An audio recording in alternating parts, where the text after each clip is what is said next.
அனைவருக்கும் வணக்கம். நாம் இன்று ஒரு குட்டி கதை பார்ப்போமா? கதையின் பெயர் சின்ன தீபத்தின் அணையாத வெளிச்சம். ஒரு காலத்தில் ஒரு பெரிய அழகான நகரத்தின் ஒரு மாபெரும் அரண்மனை இருந்தது. அந்த அரண்மனையின் மிகப்பெரிய அறை ஒன்றிருந்தது. அதை யாரும் நெருங்க அஞ்சுவார்கள். இருளின் கோட்டை என்று மக்கள் அதற்கு பெயரிட்டிருந்தனர். காரணம், அந்த அறைக்குள் எப்போதுமே காரிருள் சூழ்ந்திருக்கும். சூரிய ஒளி கூட உள்ளே நுழைய முடியாதபடி ஜன்னல்கள் மூடப்பட்டிருந்தன. அந்த அறையை பற்றி பேசினாலே மக்கள் நடுங்குவார்கள். அந்த இருட்டை யார் விரட்ட முடியும்? அங்குள்ள பேய்கள் யாரையும் உள்ளே விடாது என்று கிசுகிசுப்பார்கள் பெரியவர்கள் கூட.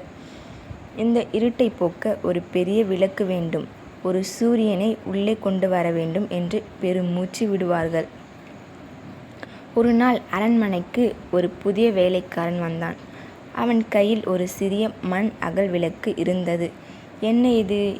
இவ்வளவு பெரிய இருட்டை போக்க இந்த சின்ன விளக்கை கொண்டு வருகிறாய் என்று மற்றவர்கள் பரிகசித்தனர். வேலைக்காரன் புன்னகைத்தான். இந்த இருட்டு எவ்வளவு பெரிதாக இருந்தால் என்ன? சரி, ஒரு சின்ன ஒளி போதும். நான் இதை சரி செய்ய போகிறேன். எல்லோரும் சிரித்தனர். மடையா, உனக்கு தெரியாதா? பெரிய பெரிய தீபங்களே அங்கே பயன்படவில்லை. இந்த சின்ன தீபம் என்ன செய்ய போகிறது? ஆனால் வேலைக்காரன் கவலைப்படவில்லை. அவன் அந்த சின்ன அகல் விளக்கினால் எண்ணெயை ஊற்றி திரியை சரி செய்து மெதுவாக ஒரு தீக்குச்சியால் அதை ஏற்றினான். மங்கிய வெளிச்சத்துடன் அந்த சின்ன அகல் விளக்கு எரிந்தது. வேலைக்காரன் பயமின்றி அந்த இருண்ட அறைக்குள் நுழைந்தான்.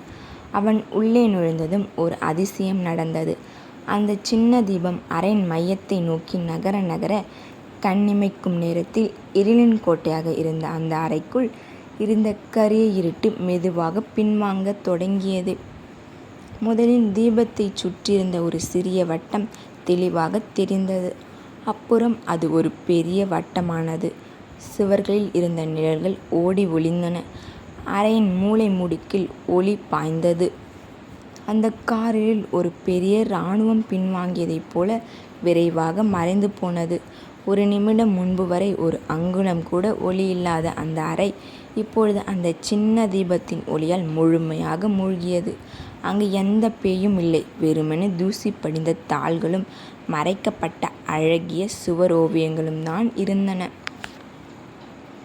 அறையை விட்டு வெளியே வந்ததும் சின்ன தீபம் வேலைக்காரன் கைகளில் மெதுவாக அசைந்தது. அதை பார்த்து கொண்டிருந்த மக்கள் ஆச்சரியத்தை வாய்ப்பிழந்து நின்றனர். வேலைக்காரன் தீபத்தை ஒரு மேசையின் மீது வைத்தான். அந்த சின்ன தீபம் மெதுவாக ஆனால் தெளிவாக ஒரு குரலில் பேசியது. அதன் குரல் மெல்லியதாக இருந்தாலும் கேட்பவர்கள் அது மிகவும் சக்தி வாய்ந்ததாக ஒலித்தது. நான் பெரியவன் இல்லை, எனக்கு பெரிய பலமும் இல்லை. ஆனால் நான் இருக்கிற இடத்துல இருட்டை தள்ளுறேன். என்னால் முடிந்ததை என் முழு மனசுடன் செய்கிறேன். அந்த குரலை கேட்டதும் மக்கள் வெட்கப்பட்டனர். தாங்கள் எவ்வளவு பெரிய தீபங்களை எதிர்பார்த்து ஒரு சிறிய ஒளிய சக்தியை புரிந்து கொள்ளாமல் இருந்தோம் என்று உணர்ந்தனர். அன்று முதல் இருளில் கோட்டை என்ற பெயர் மறைந்தது. அந்த அறை எப்பொழுதும் ஒரு சின்ன தீபத்தின் வெளிச்சத்தால் பிரகாசித்து கொண்டிருந்தது. இந்த கதையின் மூலம் மக்கள் ஒரு முக்கிய பாடத்தை கற்றுக்கொண்டார்கள். நீ சின்னவனாக கூட இருந்தாலும் பரவாயில்லை. உன்னிடம் பெரிய சக்தி இல்லை என்று நீ நினைக்கலாம். ஆனால் நீ இருக்கும் இடத்தில் உன் கையால் முடிந்த ஒரு சின்ன நல்ல காரியத்தை செய். உன் வெளிச்சத்தை பரப்பு. அந்த சின்ன வெளிச்சம் கூட மிகப்பெரிய இருளை விரட்டி பெரிய மாற்றத்தை கொண்டு வரும். தொடர்ந்து எரிந்து கொண்டே இரு. அதுவே உலகமும் உன்னிடமிருந்து எதிர்பார்ப்பது. இந்த கதையின் மூலம் நாம் கற்றுக்கொள்ள வேண்டிய பாடம் என்னவென்றால், சின்ன முயற்சி கூட ஒருவரின் வாழ்க்கையை பெரிய ஒளியாக மாறலாம். இந்த கதை உங்களுக்கு பிடிச்சிருக்கும் நம்புறேன். நன்றி.